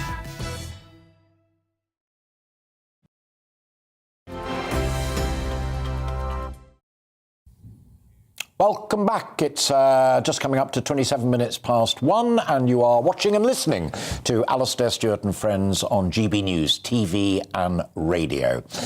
The appetite here to help the Ukrainian people has been truly remarkable. Hundreds of millions of pounds donated to the DEC and other charities, and hundreds of thousands volunteering to give a home to Ukrainian refugees. Yet the government remains under criticism for too much red tape and too much caution.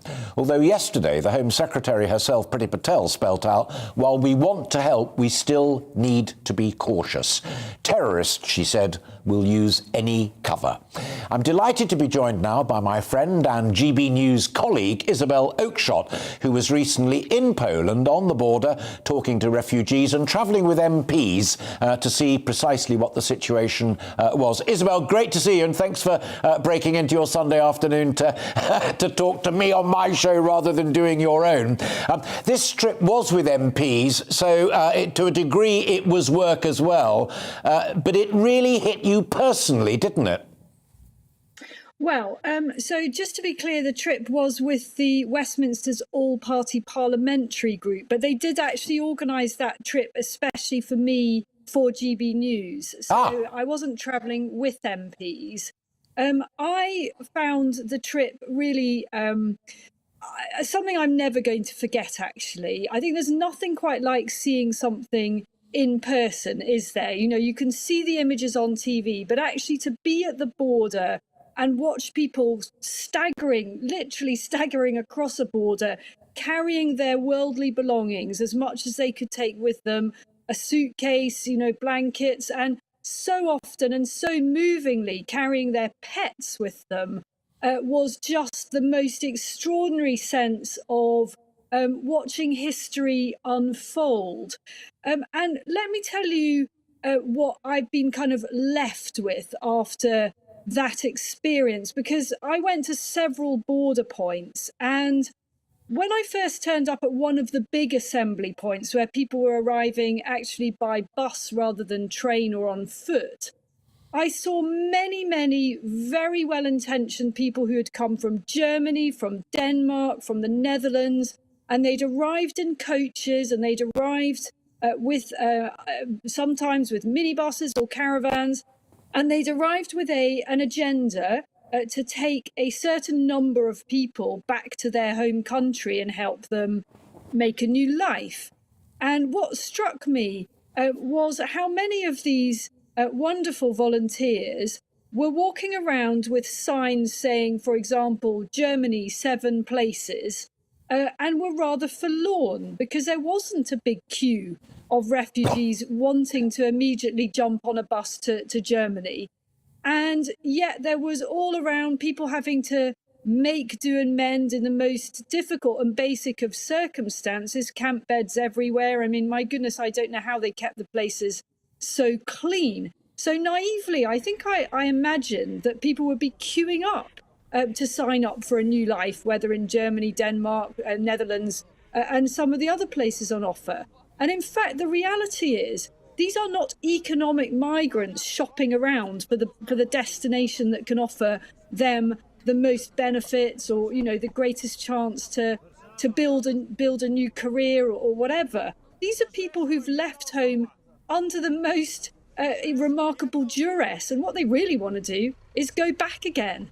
Yeah, and they're absolutely. not really queuing up, I don't think, to rush to Britain, because we are very, very far away, and that makes getting back when this is all over a lot harder. I'm so glad to hear you say that, because that was, you've been there, I haven't, but that was the opinion I ventured, that if you basically, and it's predominantly women, they just want to get themselves and their nippers into somewhere that's safe and pause before they hopefully, God willing, can get back to where they came from. And yet here, I got attacked for saying maybe not that many people want to come all the way to the UK, they just want to be safe and then go back home. 100%. So, you know, there was a lovely old a pensioner who was in good shape. He'd driven all the way over from Germany. He was on his own. He had a little sign up saying 6 people, and he'd been sitting there for ages. And I felt really sorry for him. And I'd only just arrived, so I was a bit naively bewildered as to why lots of people weren't queuing up. So that's why I started kind of trying to get underneath the surface of this situation and talking to people there. You know, there is perhaps a rather naive hope that this is all going to be over sooner than later. They can't believe it happened in the first place. And they somewhat think that surely the politicians will sort this out, you know, in a week or in 2 weeks. And actually, obviously, even if such a remarkable solution did come about, a diplomatic negotiation, unfortunately, President Putin and his forces have flattened a great deal of Ukraine. So these people are not going to be able to just go back to their old lives. They are going to need somewhere to go. Well, let us wish them all well. And for that eyewitness account, and I'm sorry I got it slightly wrong, I thought you'd gone with MPs, but I now understand it was a trip that was very kindly organised by the all-party group. And that's good as well. Yes. That's great. Have a terrific afternoon, Isabel. And again, thank you so much personally for breaking into it to come and chat to me on my show. I'll see you during the week. God bless. Thank you very much indeed. Isabel Oakeshott there, just back from Poland with her reflections. And I'm so pleased that she clarified that point, because it was my reading of it that most people, if they do get out of that horrendous war, they just want to be safe and then they want to go back home if they can, God willing. They don't necessarily want to travel the world and experience new places. They just want to be home and safe. You're watching and listening to Alastair Stewart and Friends, and we've plenty more still to come in the final half hour of my programme. Delighted to be joined by the former head of the British Army, General Sir Mike Jackson. But first, let's bring you right up to date with the latest news headlines. Here's Simon.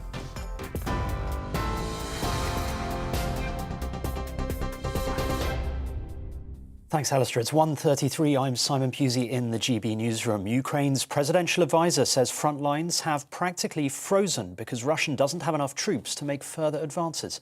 Meanwhile, Mariupol City Council says thousands of Ukrainians have been taken by force across the border to Russia. An art school in the city, where around 400 people were taking shelter, has also been bombed.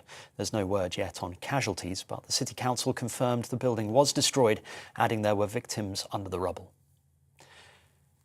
19-year-old Sabita Tawani has been named as the teenager who was murdered in central London yesterday. Detectives are now searching for 22-year-old Meher Marouf, who they believe was in a relationship with her. Police say he's a Tunisian national who isn't a student and has no fixed address. 6 people have been killed and 10 others seriously injured after a car ploughed into a crowd in Belgium. The incident happened in a small village about 30 miles south of the capital, Brussels. Police say the vehicle was driven at high speed into a group of carnival performers who were preparing for a parade. 2 people have been arrested. The incident's not thought to be terror-related. Millions of people in England will begin to be offered COVID booster jabs this week. The NHS says the vaccine will be available to care home residents, those over 75, and the immunosuppressants aged 12 and over. 5 people are expected to be given the jab. TV, online and DAB plus radio, this is GB News. Now it's back to Alastair Stewart and Friends.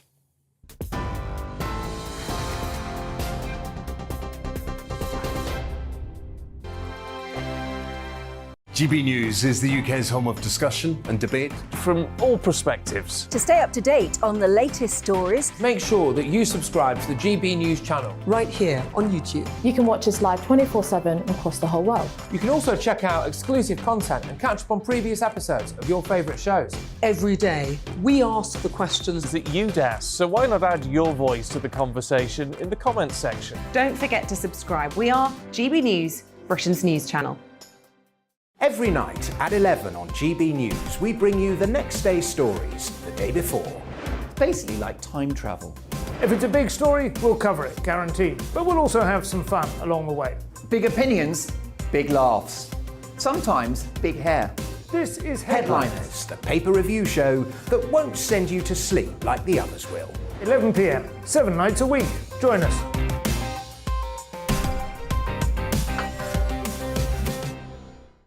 Hello there, I'm Eamon Holmes. And I'm Isabel Webster. And we hope you can join us for Breakfast with Eamon and Isabel. You make me laugh out loud, belly laugh. Is that important first thing in the morning? Yeah, absolutely. And there's me trying to be deadly serious. News is a serious business. Yeah, I have to rein you in sometimes. Well, it doesn't stop us laughing at it. It doesn't stop us having an opinion on what's going on. Yeah. And it certainly will not stop us reflecting what you think. Weekdays from 6 to 9:30 on GB News. I'm Dan Wootton. Join me Monday to Thursday from 9 to 11 for the feistiest and most fun news debate on TV, where free speech reigns. I'll bring you a sharp take on the day's biggest stories, bombshell newsmaker interviews, and A-list guests. And I guarantee you, no spin, no bias, no censorship, and no reason to go to bed. That's Dan Wootton tonight, Monday to Thursdays from 9 on GB News.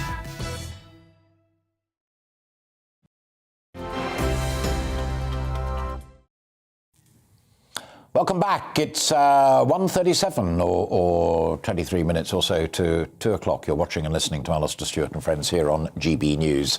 A couple from County Durham are at the Polish border picking up 18 Ukrainians who've invited them to live with them. Paul Aitchison and Helene Kell wanted to do more than donate, so they took to social media to find families in need of refuge. Our North East of England reporter Rachel Sweeney was there to wave them off.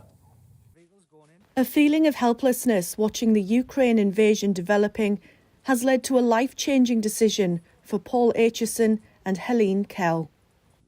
So we're going to house them. I can't wait for them to come, just to make them feel safe.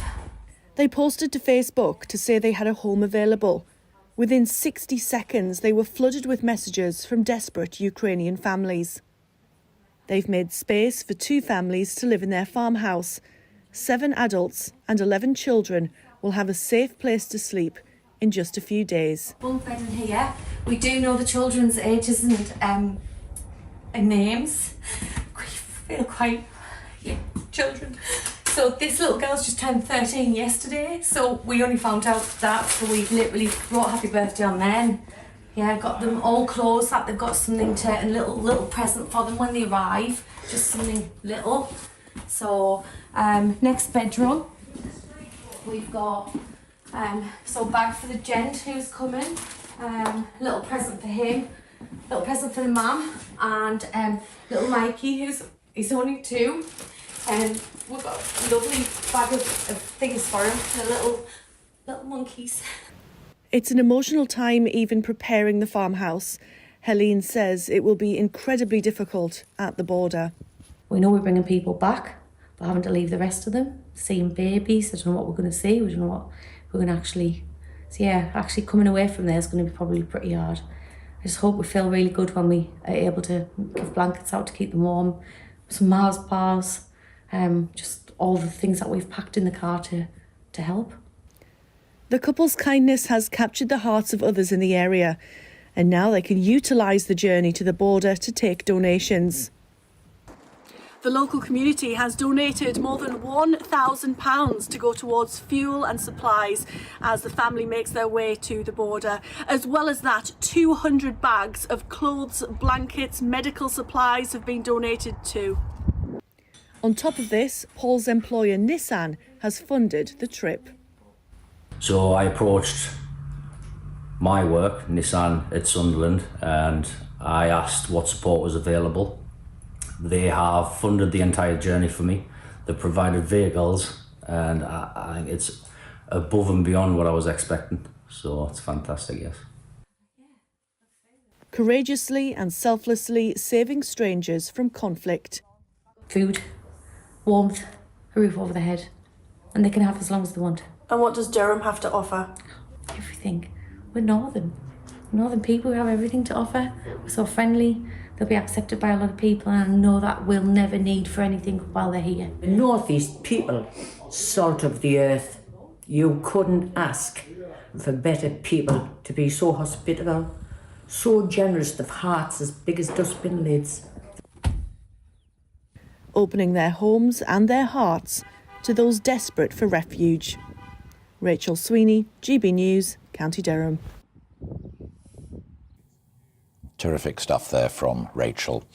My final guest is General Sir Mike Jackson, former chief of the General Staff who commanded multinational forces in the Kosovo conflict, where he famously refused to obey an order from the American General Wesley Clark to block the runways of Pristina Airport and isolate the Russian contingent, telling General Clark, quote, "I am not going to start the Third World War for you."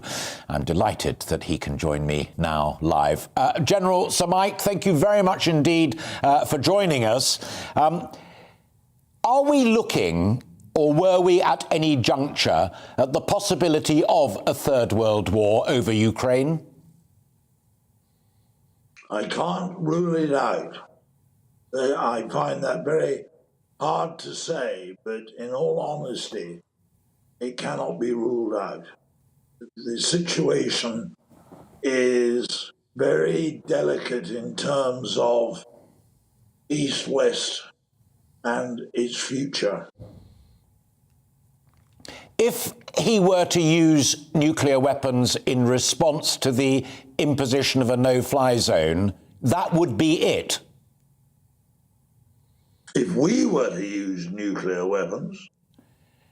No, if Putin were to respond to a no-fly zone, he's already deployed the hypersonic weapon, he's got chemical weapons. I'm saying the moment that he makes that move, then we are in that scenario that you've just said. I dread to admit it, but it could be that.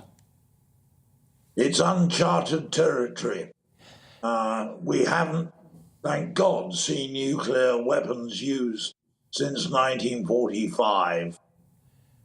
We have survived that long without further use. I honestly don't have the confidence to say we can survive the next, whatever it is, 2/3 of a century without such use. That's quite staggering, and I'm going to let that sink in at home, but then ask you next. You have fought and won wars. Why, in military terms, conventional military terms, has the great Russian army not won in Ukraine? I think their intelligence was faulty in that the expectation was a blitzkrieg. Kiev would fall within 48, 72 hours. They would be welcomed with flowers and cheering, a puppet government put in, and Ukraine then becomes part of a larger Russia. That has not happened. And one wonders whether the intelligence was there to say that what has happened is going to happen, and Putin either wouldn't accept it, or he was never told, or that the intelligence was faulty. I don't know the answer. Is the other possibility, Mike, that the morale of the Ukrainian people and the Ukrainian army and their national purpose in defending everything that they stand for outguns and outflanks the great Russian army? I think it was Napoleon who said that in war, the moral as to the physical is 3 as to 1. We are seeing writ large by the extraordinary, courageous defense of their country by the Ukrainian armed forces. There is a growing suggestion, I want to tie that point together with something that you said earlier, a growing suggestion within the intelligence community that Putin is now losing support at home among the real power brokers, including his generals, many of whom are dying at the front line, and amongst his intelligence community. They don't think he's going to win this either. I hope that is right, because it seems to me the only way that we can bring this dreadful war to an end is for Putin to accept that his original aims are unachievable. Nick Gowing, who I know you're familiar with and have chatted to, and I think he's interviewed you a few times as well, was on the programme earlier on, and you will know that he has made this assertion, but let me just repeat it for folk at home as well. If Putin were to succeed in Ukraine, by gun or by negotiation, he will then aim for more. The Baltics, the old Soviet Empire, right up, as Zelensky himself said, to the Berlin Wall. Is Gowing right about that? He might be. None of us can know what is in the mind of Vladimir Putin in terms of further action. But as many commentators have reflected, when you look back on things that Putin has said, his objective appears to be rebuild the old Soviet Union in territorial terms to make a greater Russia. And of course, within that old Soviet empire are the Baltic states, Poland, Bulgaria, Romania, etc. Boris Johnson says that this is a turning point for the world, a turning point on values, on what we stand for, freedoms, and the rest of it. Tough question, Mike, but I'm going to put it to you. In your view, and given all of your experience and leaders that you have served in uniform, is Boris Johnson, is Joe Biden, NATO, the rest of it, up to that challenge? It had very well better be. I accept that, but do you think they are? My jury is out. It's an impossible question to answer. I think the reaction in the West over the last month has probably surprised quite a lot of people. The matters which a month ago drove politics in this country and elsewhere now seem to be pretty trivial compared to the enormity of what is happening on the east of this continent of Europe. Whether we have the determination and the will to stand up to this dreadful aggression, so far, I'm encouraged. We have to stay. You've served. One of the problems is that the West is impatient. It worries about Monday morning rather than a strategic view as to where we should be in 20, 30 years' time. But it's a wake-up call. This Russian aggression is a real wake-up call. Last but one question, Mike. Yesterday on the programme, I was interviewing Ben Wallace, again, a man I know that you know, not only as Secretary of State for Defence, but perhaps more importantly as a former serving officer in the Scots Guards. And I said to Ben something that strikes me as the son of an Air Force officer, but a military man as well, is that everything that's going on in Ukraine, the values that are at stake, are what people like Ben Wallace fought to defend when he was in uniform and now fights to defend as an elected democratic politician. Is that said, I see you nodding your head, that will be grasped clearly and firmly by our current military leaders? I believe so. It's not my place to give marks out of 10 for this or that minister, but I do believe the Defence Secretary has done a pretty good job so far. Could be a long way yet. Sure. Final question. That celebrated moment back in Kosovo where you developed a working relationship with a Russian general, giving a bottle of whiskey and then jointly consuming it, and rightly so. If the phone rang now, either Boris Johnson or Ben Wallace, and said, Jackson, what the hell do we do to defeat Putin or to make the peace? What would your advice be to the Defence Secretary or the Prime Minister? That's a pretty political question, but we have to continue on the road we have now set out, which is to assist Ukraine short of military presence in the air or the ground, and I'm content with that argument. Is you raise the stakes somewhat, but to continue that support, to continue to ostracize Putin, whilst remembering that our differences are not with the Russian people, who are, in the longer term perhaps, as vulnerable to Putin's aggression as we are. And we must play it long.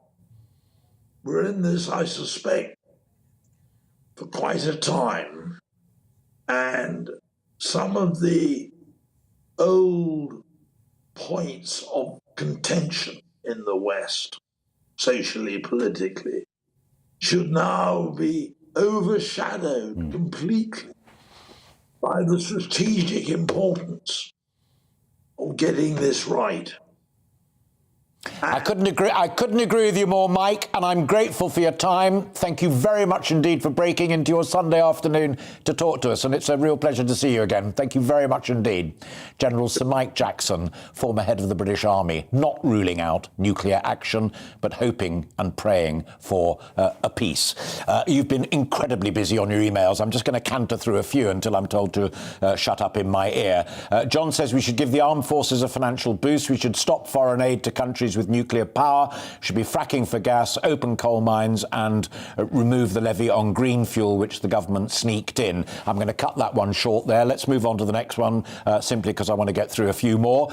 Charlotte says, with regard to Saudi Arabia and the so-called hypocrisy of Boris Johnson, going to them regarding our energy supply, remember in the late 1970s, the then Labour government went cap in hand to Sheikh Yamani of Saudi Arabia because we had no money in order to organise a loan for us. Hypocrisy. Charlotte, I reported on that. Anne says, Boris's Brexit-Ukraine comment was crass and offensive. The usual Boris blathering, shoring up the party faithful, a turn-off for voters. I think it's 50-50 at the moment, Anne, but thanks for adding your fourpenneth. Sue says, surely any sensible government would be as self-sufficient in as much as possible and only go to the market for any shortfall. We have all of these wind turbines in the sea around the UK, so why do they not have wave converters at the base of them that could produce electricity all of the time? The tides are more consistent than the wind. Pete says, refreshing to have two guests call out Johnson's pathetic comparison of Ukrainians fighting for their lives with the people voting for Brexit. As I said, Pete, it's fairly even Stevens at the moment, but thanks for adding to it. Have I got time for a couple more? Yes, I have. OK, let's go to Sophie, who says, how many countries has Russia invaded in the last 20 years compared to the United Kingdom and the United States? Russia is not the problem. Our insane, arrogant and incompetent leaders are. Sophie, I'm not sure there's a huge amount of evidence that either the United Kingdom or the United States have invaded countries in the same way that Russia has invaded Ukraine. We have answered calls from various people to go and defend them when they've been invaded, but I think that's a slightly different argument. And I think I'm going to finish now with Sue. And Sue says, I think Western nations have instigated a colour revolution against Putin to unseat him and destabilise Russia. I wish MI6 and the CIA would stop meddling in other nations' politics and let the people of those nations make their own decisions. All balances here. Hope you've enjoyed the programme. I'll be back again 12 o'clock on Saturday. Until then, a very good afternoon to you. Bye-bye. Looking ahead to this afternoon, and the UK is looking sunny across much of the country and less windy than Saturday, but cooler too. Let's take a look at the details. In the southwest, there will be some thick cloud, particularly in West Devon and East Cornwall, where a little rain is possible. The winds won't be as strong as yesterday. In the southeast and around London, we can expect plenty of spring sunshine with just a little fair weather cloud bubbling up at times. Staying sunny this afternoon across much of Wales, though notice thick cloud in the far west, which may bring in a little rain to parts of Pembrokeshire. Plenty of sunshine on offer for northwest England, while it will be less windy than yesterday. Temperatures are going to be down a few degrees on recent days, with highs of 11 or 12 degrees Celsius. A little cloud in parts of the northeast, but another sunny afternoon. Temperatures will be down a little compared to recent days, but it will still feel warm in the